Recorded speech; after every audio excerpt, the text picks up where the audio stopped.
I'm Jim from Come Play With Us, and in this video I'm going to be reviewing Freedom 5.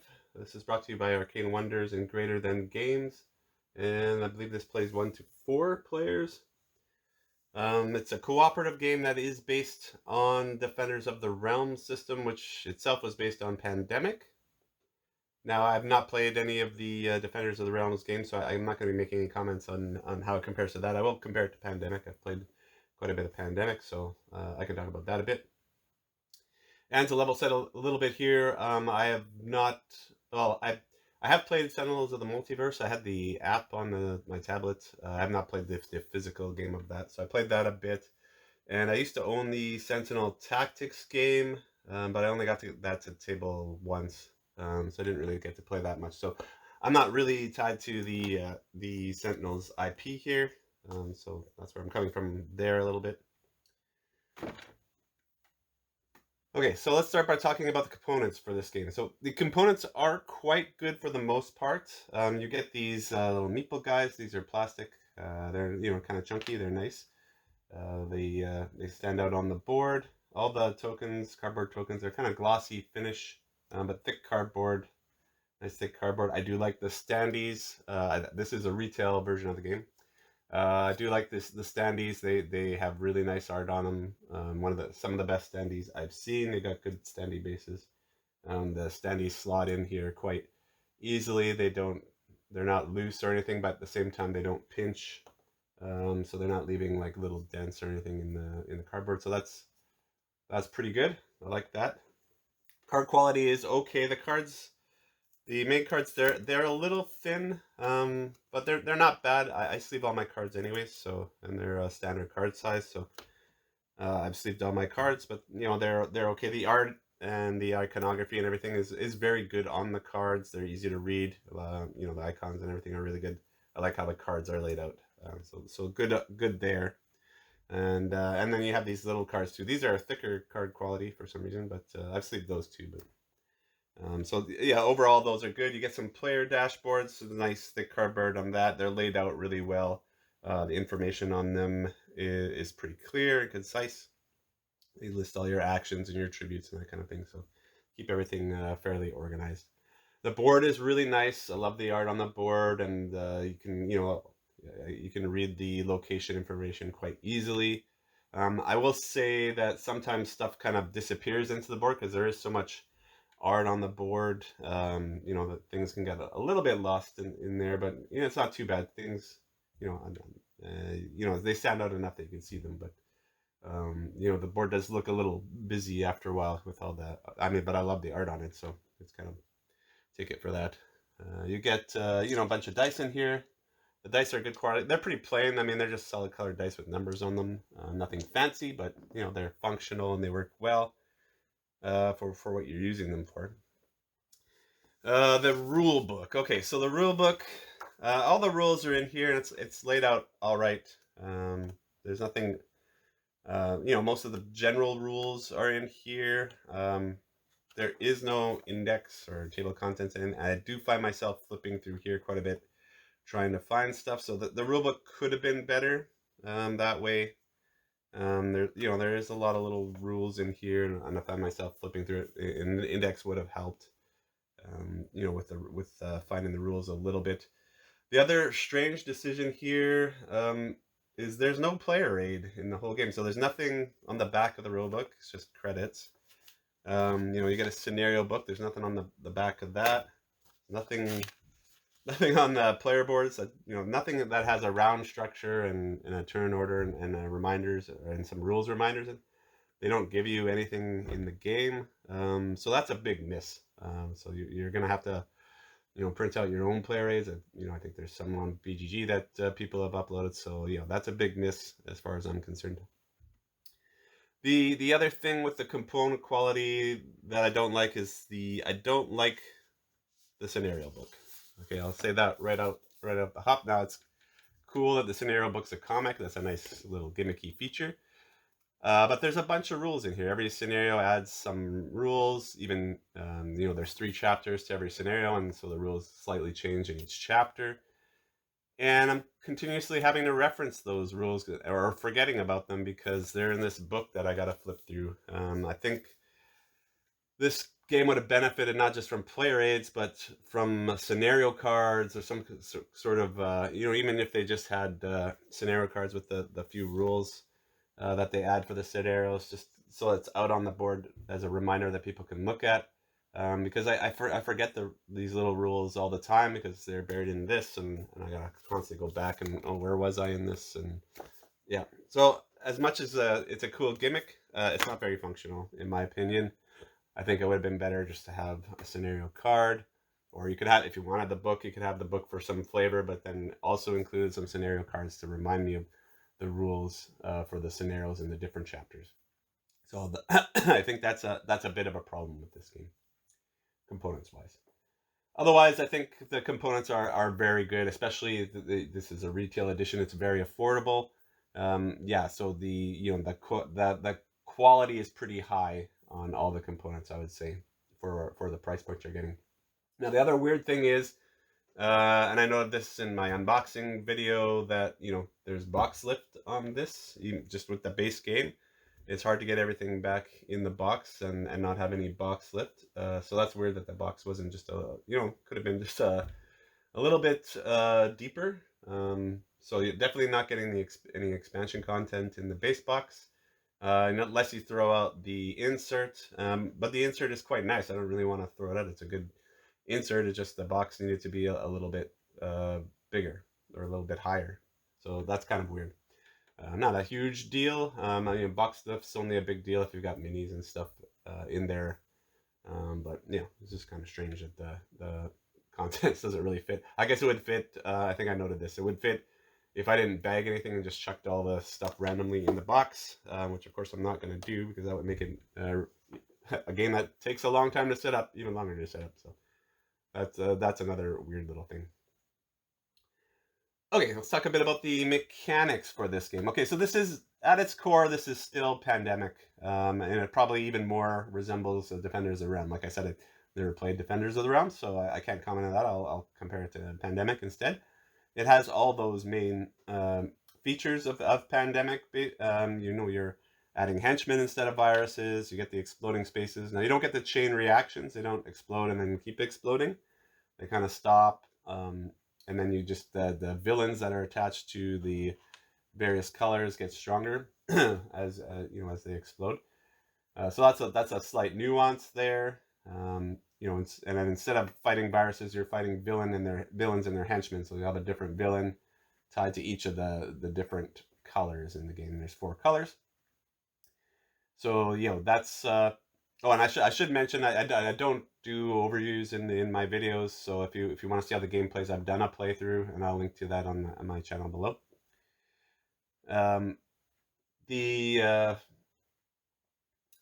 Yeah, so that's very pandemic-y. When you fight the villains and defeat the villains, and that color gets easier to defeat, just like in Pandemic. And even the way you fight the villains very similar to Pandemic. You're collecting the related colors of cards.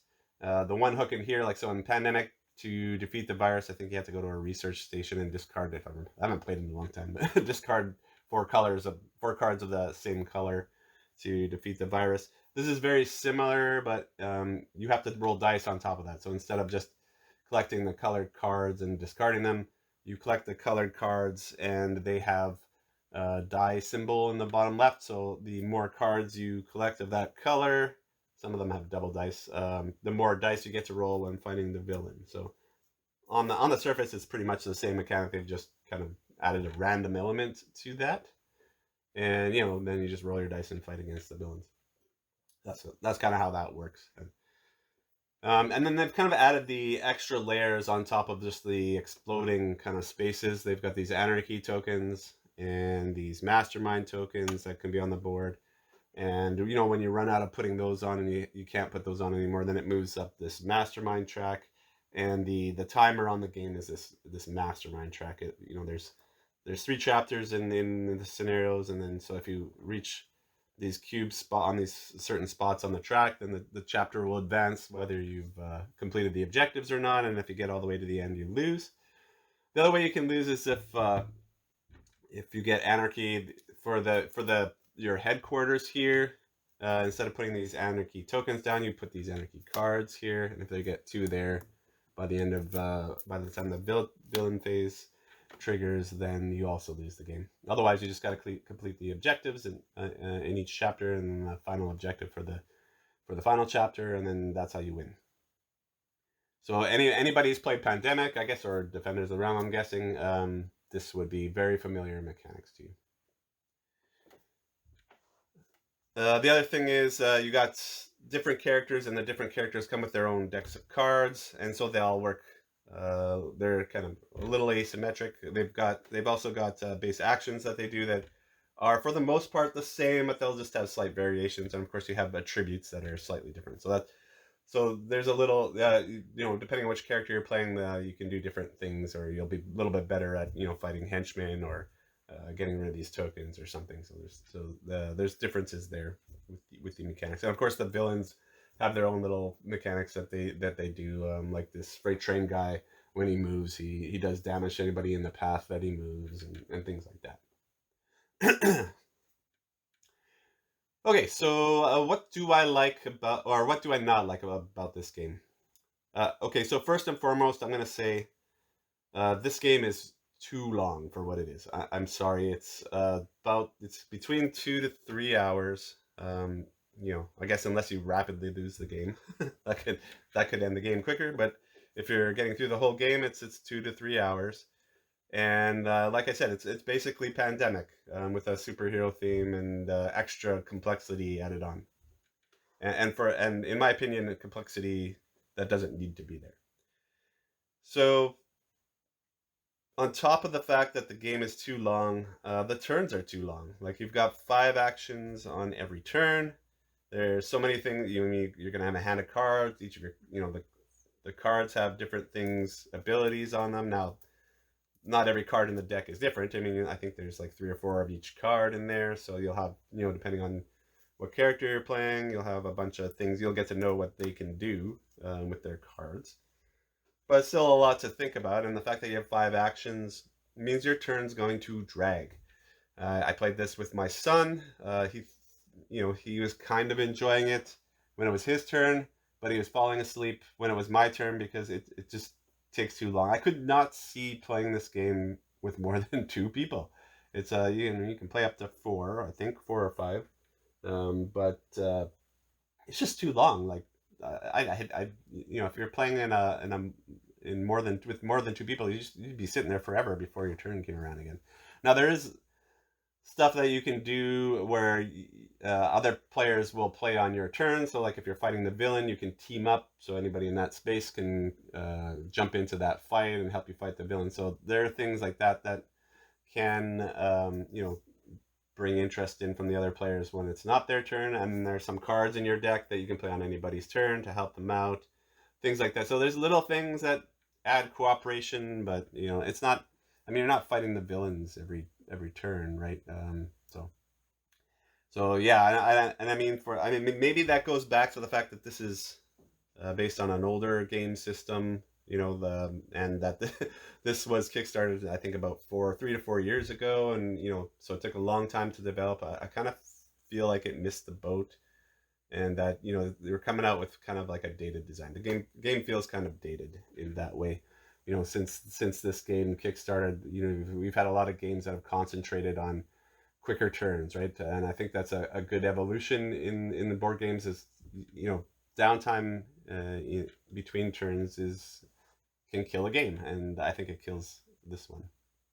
Now solo is fine, of course, because you don't have to wait for anybody. So I play 2-handed solo. I think you can play 1-handed solo, up to your preference. I probably play 4-handed solo if you really want to manage all those heroes, and that works fine. So as a solo game, it works fine. But I still think it's too long because to me the actions are too repetitive. What you're doing into this game isn't interesting enough to be a 3-hour game. It's Pandemic. You're just controlling the spaces, fighting the villains, and it's rinse and repeat. You're doing the same thing on your turn. You're rolling a lot of dice. There's a lot of randomness in this. So that's my main complaints about this game. I think it's, rules wise and everything is pretty solid. The rule book, I think, is a little It's not terrible, but I do find myself flipping back and forth in there a lot of time. There's a lot of little rules in here that that can't remember, and then of course with all the things that are going on, and then there's so many cards in the game. You get these little edge cases that aren't covered in the rules, and I have to look some stuff up online, and so yeah, that is what it is. I think this game is also a little too complex for what it needs to be. Again, there are maybe if I was reviewing this game in a vacuum, outside of what's available today on the market, that maybe I'd be thinking better of this game. But given we've got other options in this exact space that have the Marvel and DC IP, I think this game's going to suffer a bit compared to those games. Okay, so what do I like about this game? I mean, thematically, the theme really integrates really well into this game. So you do feel like a superhero fighting against the villains, in a big city. So that's really cool. There's a lot of nice little flavor in here. I mean, when you fight these anarchy, well, the flavor is kind of cool on these anarchy things, but I find I almost never fight these anarchy cards. I mean, maybe I should put that in my cons. And why don't I ever fight? So normally when you fight these anarchy things, you have to clear the space first of the henchman, and then you can work on these tokens. And when you do, you go through this deck until you hit the color of the token you're going. So if I was going through a green, I'd flip this card, and then I would do it. The card set at some sort of skill check, which is cool, and it adds some flavor to the game. Now the problem is most of the characters have special cards and stuff where they can just take these out without having to interact with it. So you just remove the token. And so I find that most of the time that's how I'm doing it, because that's way simpler and it's guaranteed instead of having to do a dice check or anything like that. So I find I'm very infrequently actually going through these cards, even though that they add the flavor in the game. So that kind of so a lot of times you're skipping the flavor of this game. So I guess that's a kind of a pro and con, but it is very thematic that way. Like I do feel like I'm fighting henchmen in the city and going after the villains and stuff. So I think that's the greatest kind of plus for this game is thematically it's very tightly integrated with the mechanics, and it's if you're looking for a superhero game, this is a pretty good superhero game. As far as and I think that's probably the most I can really say about what I like about this game. Unfortunately, is that is that theme. Now I'll kind of get into my overall thoughts here about this game. Why I think the main problem with this game is I already have a superhero game that actually is mechanically very similar to this game. Maybe less flavor in it, but it's called Marvel United. It's almost the same game, really, when you think about it. If the games hadn't come out in the opposite order, I would say Marvel United was a streamlined version of this game.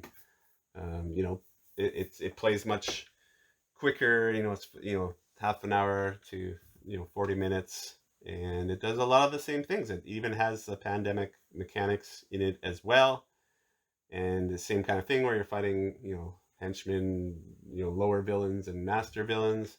So thematically, those games are very similar, except in Marvel United, turns are very snappy, and the playtime is lower. So it kind of fixes the problems I have in this game. So if Marvel United didn't exist, then I think I would feel better about or like this game more because it would stand out. But to me, this game's already been done better. Yeah, and the game that does it better is Marvel United or DC United. They even have the DC IP, and the other thing is they have the comic book IP. This is an IP I'm not attached to. So I mean, maybe if you're attached to the Sentinel's IP, then you might like this game better than me because this is probably I mean the only other Tactics didn't do too well, and the Sentinels of Multiverse is a card game. So if you're looking for a board game version of Sentinels, then this is great. This is probably what you're looking for.